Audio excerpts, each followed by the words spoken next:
Hello friends, আশা করি সবাই ভালো আছো। আমিও তোমাদের ভালোবাসায় ভালো আছি। তো নতুন একটা ভিডিও নিয়ে হাজির হয়ে গেছি তোমাদের কাছে। দেখো, এগুলো হলো মেথি। মেথিগুলো কালকে ভিজিয়ে রেখেছিল। কালকে বলতে কি 2 দিন ভিজিয়ে রেখেছিল। তো ভেজানোর পর একটু মুখটা ফেটে গেছে। এইবার বৌদি এই মেথি বীজগুলো বুনে দিচ্ছে যাতে মেথির শাক হয়। যেহেতু শীতের দিন, এখন নানান রকমের বীজেই বোনা হয়। আজকে হলো 2 রকমের বীজ বোনা হবে। মাটিগুলো দেখো কি সুন্দর করে কুপিয়েছে। এইবার এই মেথিগুলো এখন বোনা হচ্ছে, তারপরে বোনা হবে আর একটা বীজ। এইগুলো জানো তো, মেথি শাক খেতে সবাই ভালোবাসে। মেথি শাকের পরোটাও খেতে ভালো লাগে, ডালবটি, এমনি ভাজা, বেগুন দিয়েও ভাজা খেতে ভালো লাগে মেথি শাক। তাই বৌদি বলছে কিছুটা মেথি শাক বুনি। আর এই যে দেখো, মেথি শাকগুলো বোনা হচ্ছে এখন। এটা আমাদের বাড়িতেই বোনা হচ্ছে, কিছুটা জায়গা পরিষ্কার করে, কেননা জানোই সবাই আমাদের বাড়িটা অনেকটা বড়। তো আমি আর বৌদি মিলে পরিষ্কার করেছিলাম, তো সেই জায়গায় এখন কুপিয়ে তো সুন্দর করে মাটিগুলো গুঁড়ো গুঁড়ো করে তারপরে এই জায়গাটা রেডি করা হয়েছে। আর এই যে মেথি শাক হওয়ার জন্য মেথি বীজগুলো বোনা হচ্ছে। আর মেথি বীজগুলো 2 দিন আগে ভিজিয়ে রেখেছে ভালো করে, যাতে বীজগুলো তাড়াতাড়ি গাছ গজায়, তার জন্য। কে কে মেথি শাক খেতে ভালোবাসো অবশ্যই আমাকে জানাবে। আজকে বুনে যাচ্ছে, এই তোমাদের সাথে আবার 7 দিন পরে দেখব কতটা গাছ কতটা বড় হয়। তারপরে নেক্সট ভিডিওতে তোমাদের সাথে শেয়ার করব। যেহেতু সব কিছুই তোমাদের সাথে শেয়ার করি, এটাও শেয়ার করব। আর এই দেখো, বোনা কমপ্লিট হয়ে গেছে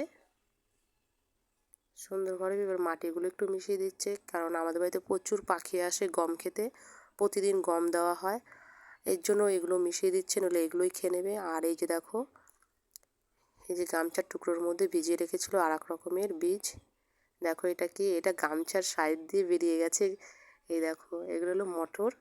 মটরগুলো 2 দিন ভিজিয়ে রেখেছিল মতন, তারপরে বেঁধে গেছে। দেখো, এগুলো সব অঙ্কুর গজিয়ে গেছে। এই গাছগুলো খুব তাড়াতাড়ি হয়ে যাবে, কেন যেহেতু অঙ্কুর এসে গেছে তাই। এইবার এইগুলোও বুনে দেবে যাতে মটর শাক হয়। তাই মটর শাক পুঁটি মাছ দিয়ে, তারপরে বাটা মাছ দিয়ে খেতে খুবই সুন্দর। তোমরা একবার বাড়িতে ট্রাই করো, খুবই ভালো লাগে খেতে। আর শাক তো কিনে খাওয়াই যায়, বাট বাড়ির শাকটা হলো আলাদা রকমের টেস্ট হবে, তার জন্যই বাড়িতে বোনা। আর বাড়িতে বুনলে ভালোও লাগে।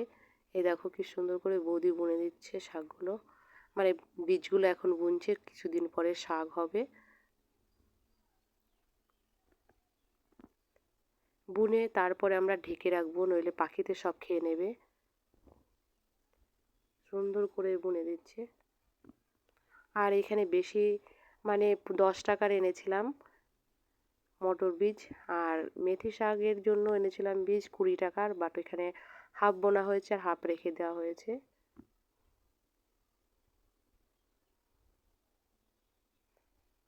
সুন্দরভাবে বোনা হচ্ছে। আর মাটিটা একটু ভেজা ভেজাই আছে, আর সামান্য জল দিলেই হবে, বেশি জল লাগবে না। যেহেতু এখন কিছুদিন আগেই মানে বর্ষা গেছে, তার জন্য মাটিটা একটু, এই জায়গাটা একটু ডাউন, তাই মাটিটা একটু ভেজা ভেজাই আছে। দেখো কত সুন্দর করে বুনে দেওয়া হয়েছে।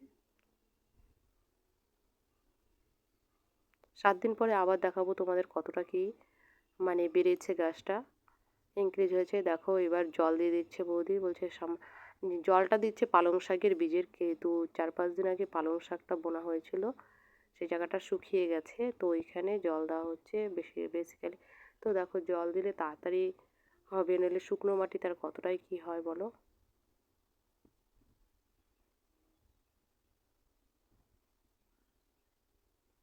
3 রকমের বীজ বোনা হয়েছে, পালং শাক, মেথির শাক আর মটর শাক। ভিডিওটা যদি ভালো লাগে লাইক কমেন্ট শেয়ার করো, অবশ্যই এটা সাবস্ক্রাইব করে দিও, যাতে আরও ভালো ভালো ভিডিও আনতে পারি। আর এইখানে দেখো একটা সাপ রয়েছে, 2টো বেজি মিলে এই সাপটাকে কোথা থেকে ধরে এনেছে জানি না। 3-4টে বেজি আছে, তো 2টো বেজিতে দেখি এই সাপটাকে নিয়ে খেলা করছে। তো বাবু আমাকে ডেকেছে, পিপি তাড়াতাড়ি আসো। তো ওই দেখো বেজিটা নিয়ে সাপটাকে নিয়ে খেলা করছে। সাপটা মারা গেছে। হ্যাঁ, এই মরা সাপটাকে নিয়ে খেলা করছে, দেখো নিয়ে যাচ্ছে ওদের গন্তব্যস্থলে। এই ভিডিওটা এই পর্যন্ত। ভালো থেকো, সুস্থ থেকো, বাই বাই।